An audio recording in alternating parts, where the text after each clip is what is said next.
Right, muri Zimbabwe, zita ndinonzi DJ T1, tinokuchingamidza yekumatimana enyika akwese kwese kwamuri. Nasi panapa ndasangana nechimhandara, ndasangana nemwanasikana Sokostina wamunogara muchiona mazuva ese aripo pachivhitivhiti achifambira nyaya dzacho.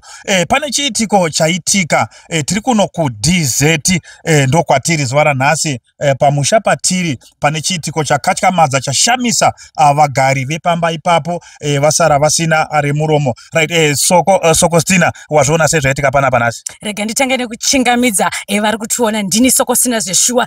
Sekutaura kwawaita hanzvadzi yako pano patiri muri Zimbabwe, tiri kuno kuDZ, kuri kunzi iko kwaitika nyaya yekuti pabatwa muroya achinzi iye anga achipedza mwana wehanzvadzi mumhuri, achiita zvaanga achiita mumhuri. Muroza kuti vana vasikana vanga vasingarorwi tichikachi, vana vasikana vachingoti ukaita mimba yobva yasvodza, vanga vachiratidza kuti vanga vaneta nekudzifambira nyaya idzi. Saka nhasi ndo pari kuitika nyaya chitobva tati rega tichike tichimbidze tichibate achiri makuseni, ndizvozvo tichikachi. Ichokwadi muri Zimbabwe, sekunzwa kwamuri kuzviita, chiregai tisanonoke kupinda munyaya yacho zvizere, tinzwe kuti chii chaimbotora nzvimbo kune vagari vepano pamusha. Amai makadi zvenyu? Tiripo makadiwa, ini ndinoitwa Sister Nyasha.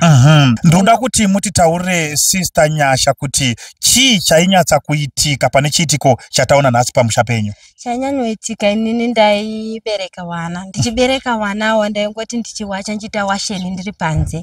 Ndaingodzoka mumba ndotoona mwana wangu achataura atoshaika. Kechitu ndakatobva kuchechi. Vandatosvika nemwana wangu vandamurarisa pamubhedha vandakuita zvekubika. Vandangoona mwana futi asatauri angu aziva anyarara. Dzimwe nhumbu dzaibva. Saka zvinhu zvaingonetsa kusvika tamboti ngatifambei. Right, mukufamba kwamaiita mainzwa kuti kudii? Mukufamba tainzwa kuti zvirimo mufamily menyu, but tasingazive kuti munhu aizviita ndiani. Okay. Right, ngatiende kuti tizosvike patasvika apa chii chakaitika. Takazogara pasi nemufamily medu. Vachibva zoti pane kwandiri kunzwawo kwandakamboita sei kwandakamboenda. Pandati ndekupibwa handiti kuna gogo Nyariwe.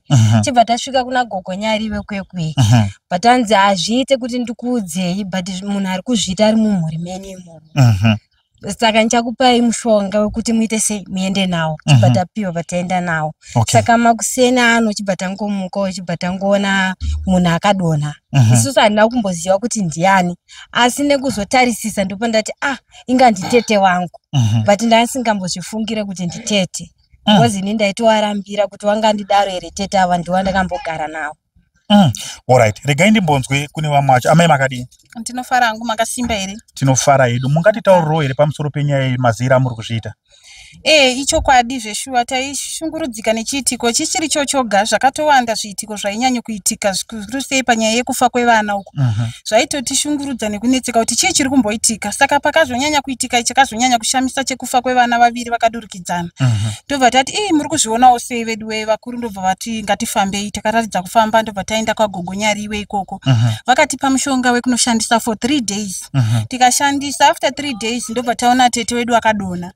Zvinhu zvatinetsa nekuti shungurudza ndobva tafonera gogo Nyariwe waye. Gogo Nyariwe vakati mirai ndiri kuuya. Saka ndiwo takatomirirawo ipapa, tiri kunzwa kunyara zvakanyanya nekuti munhu wacho zvaitika tanga tisingamufungire kuti angava iye here kana kuti chii. Saka kunyara ndokwatiri kutoita gogo wedu, tete wedu atinyadzisa pane zvaitika. Tongotenda hedu gogo kuti vatiratidza nekuti sometimes zvadai pamwe pane zvimwe zvakutirerukirawo nekuti nguva yareba tichitambura. Alright. Tinotenda muri yeZimbabwe ndo manzwire amuri kuzviita. Ndataura ndikati tiri kuno ku DZ ndo kune chiitiko chaitika ichochi. Saka tiri pano takatovamirirawo ivo gogo vacho kuti vasvike tione kuti dambudziko racho vanoribata sei uye zvakamira sei. Sokostina. Alright, mashoko ekupedzisira tinogona kusiya kumhuri yeZimbabwe ndekuti as we speak takatomirira kuti gogo nyariwe vacho vasvike, asi mangozvionera mhuri yeZimbabwe kuti muroyi adonha. Unogona kungewo zvakare tichikachika vanhu vakawanda nenhau idzodzi. Ndiri mudzimai ndiri kuziva kuti zvinorwadza sei kuti usvike makore iwaya uchingoti ukabata mwana ovhafa zvinorwadza, kuti vamwe havasi kuroorwa zvinorwadza tichikati. Saka ndiri kunzwisisa kubatikana kuri kuita madzimai iwaya. Saka regai tione kuti kumhuri yeZimbabwe timirire gogo nyariwe vasvike tipedzise nyaya yacho tichiona kuti muroyi, asi muroyi mangozvionera mhuri yeZimbabwe mangomuonawo hanzi vatete vanga vachingokwapura zvaonekwa vachingokwapura zvavo vachingopedza. Over to you tichikati. Right, ngatisanganei muchikamu chinotevera. Mazvita.